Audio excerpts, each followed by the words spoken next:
It's 7. So this is the thingy I already showed you. Here is the cover. Here's the little pipe type thing. Don't know what it's for.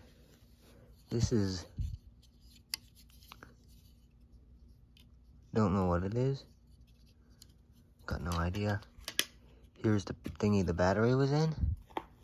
This is the top. This is the part that was inside the car. And also in here, tiny little pieces and a bunch of screws. I'm gonna count them.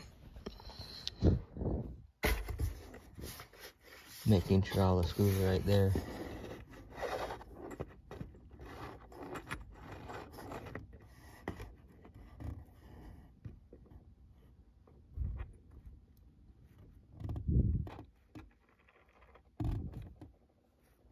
$18 screws.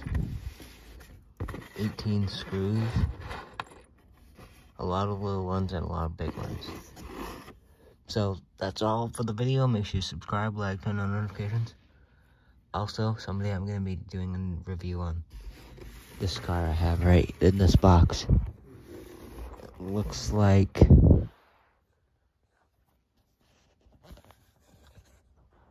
That's what it looks like. That's what it looks like. Why are those screws screwing around? Or rolling around? I have no idea when these videos are uploading. So subscribe, like, turn notifications, click all. See you in the next video. Bye.